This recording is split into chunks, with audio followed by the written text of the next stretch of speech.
Hey guys, this is Warhawk Beyond 2040 and welcome to another edition of Legends of Tomorrow Season 5 review series, and today I'm going to be talking about Episode 7, Romeo v Juliet, Dawn of Justness. Now, I wouldn't let the episode title fool you, because this episode is nothing like Batman v Superman Dawn of Justice, even though it does poke fun at it in the title, but at the same time, this episode was a lot of fun, but it was also very emotional for two obvious reasons. And those two reasons are that Ray Palmer and Nora Dark have left the Wave Rider, so this officially marks the final appearances of Brandon Routh and Courtney Ford, who are married in real life. And this was something that I didn't see coming, nor did I think would ever happen. But the announcement that these two were leaving just came out of the blue. So I am very saddened to learn that these two are leaving, because for the most part, since these two got together on screen, they've been the glue that's been holding Legends of Tomorrow together. I did say at the beginning of this review series that I felt that these two carried Season 4, even though I absolutely hated it, but these two definitely kept Season 4 interesting, and I do believe that if it wasn't for those two, I think Season 4 would have turned out to be even a lot worse than it was already. So much love to both of them, and yeah, I'm just really upset that they're going, but I have read that the door has been left wide open for both of them to return at some point in the near future, so I'm pleased to hear that.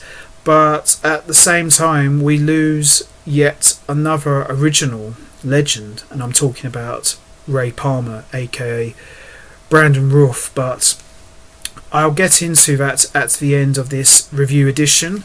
So what did I think of this episode overall? Very good. As I said, very emotional, but at the same time, it was a lot of fun. And do I think Ray Palmer and Nora Dark got the send-off that they deserve? I don't know, really. I think it could have been a lot better. I don't think they should have been killed off, because that would have been an awful thing to do.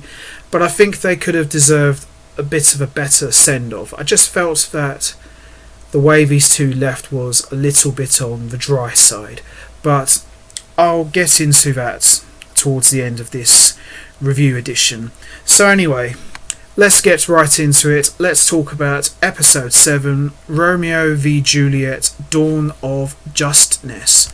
So we begin this episode with Ray Palmer waking up next to Nora Dark, who is now his new wife, after they tied the knot at the end of Episode 6. Ray looks over the various trinkets he has collected during his time on the Wave Rider, and Ray tells Nora that he thinks they need to leave the Wave Rider and build a new life together.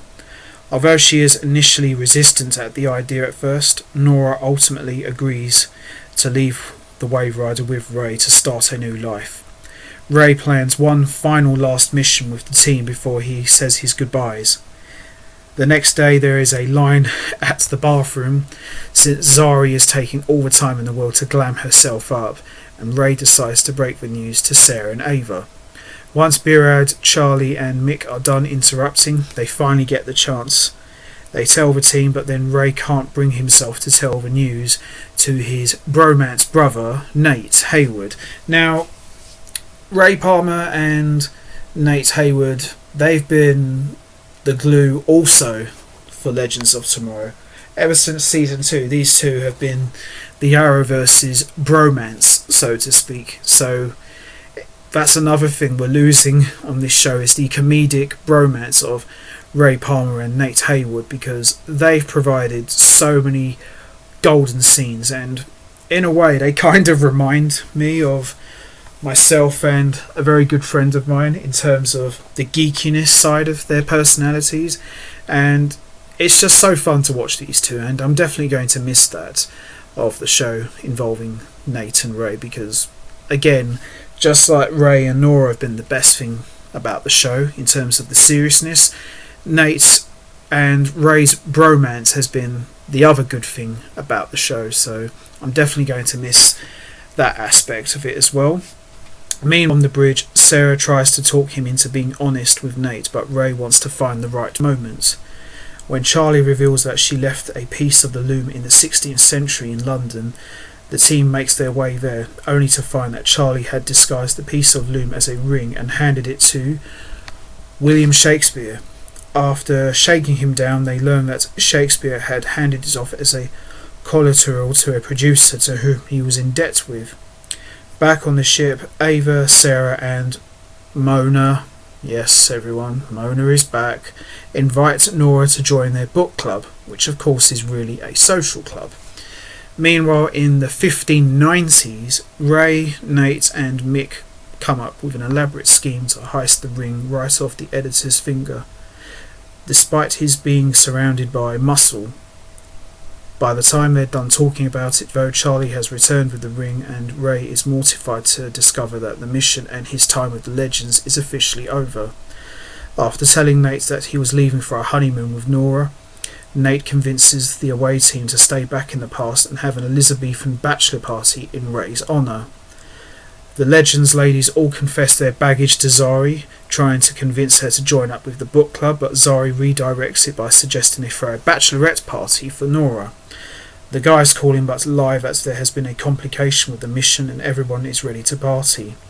Meanwhile, in Hell, the coin maker at the Soul Exchange notices that John Constantine is alive again and pressures Astra into trying to find out what his plan is so they can help save her mum without her and let John rot. We then see the episode cut back and forth between the bachelor party and the bachelorette parties, where everybody is moody and just basically pouring their hearts out, and they end up doing wild things and dancing with a stripper dressed like a fireman. It pays off finally when Constantine gets a sense that he's being watched. He casts a spell to send the spy back to Hell and knocks Astra unconscious in Hell and out of the physical plane. Along the way though, there is a brawl in the pub and the Legends end up using their powers. Shakespeare and a room full of others see the whole thing, so Nate decides to mind wipe them since he's pretty drunk anyway, but he ends up inadvertently mind wiping the Legends instead and leaves the Elizabethan crowd confused and unaffected.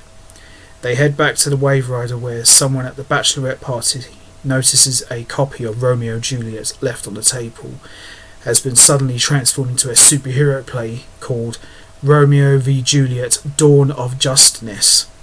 On the Wave Rider, Sarah berates the team for screwing at the mission while Nate reads the new play with glee. They have to head back to London and fix history. When Nate and Charlie leave to take the sexy firefighter home, Sarah pulls Ray aside to tell him that he really needs to tell Nate that he's leaving. Ray admits that he doesn't want to admit it to his best friend because it will make it real, but then he has to say goodbye to Sarah. In London, Shakespeare's company is about to start performing their Legends themed play. Ray sends the others to collect the scripts to destroy them. While he goes to talk to Shakespeare, he gets a clearer sense of what to do with Nate, but it's a little too late. He admits to Shakespeare what the situation is and Nate overhears everything. But on the upside, he does convince Shakespeare to rewrite the play to fit with his original ending, which he convinces Shakespeare is much better. On the Wave Rider, we get an emotional moment where Nate confronts Ray, who is angry that he is leaving and that he wasn't honest with him about leaving. When it turns out that the play is no longer in the historical record at all, and the team has to go back to check on Shakespeare, Nate tells Ray to just go find Nora and leave, and that the Legends will handle it. You can really feel the sense of brotherly love in this scene, and yeah, this was really emotional. Shakespeare tells the Legends that his producer has withdrawn the money for the production when his ring was stolen, blaming Shakespeare himself. Back on the Wave Rider, Ray packs up his things and prepares to leave with Nora. In London though, Sarah is hit by a bolt of inspiration. What would Ray do? She finds a wildly optimistic and unlikely plan to stage the first ever performance of Romeo and Juliet, putting history back on track and reinvigorating William Shakespeare's career. While they're doing it though, Nate, who's playing Juliet, breaks down and can't handle the fact that he blew his chance at saying a real goodbye to his best friend. Zari, who explains she's a classically trained actor, takes his place and delivers an inspired performance while Nate catches Ray just before he and Nora step through a time courier portal. Back on the ship, Sarah gives Nate a buck-up speech and offers to be his new bro. Mona encourages Mick to reach out to his daughter, telling him that he has been a positive influence in her own life and he probably won't screw up his kid just because his dad sucked. Once time is fixed, the best friends say their farewells and the legends raise a glass to Ray Palmer in one of the most emotional endings for an episode. And that just about wraps it up for episode 7. Overall, very emotional, very fun at the same time, and yeah, I really enjoyed it a lot. And at the same time, you don't really get the sense that they're leaving because it didn't really feel that much of a big deal, and I felt they could have put it more over the top, not in a ridiculous kind of way. I just think they could have done so much more for Ray Palmer and Nora Dark. Maybe an epic mission, but it just felt like another episode of Legends. But that doesn't take away the fact that this episode was really, really good.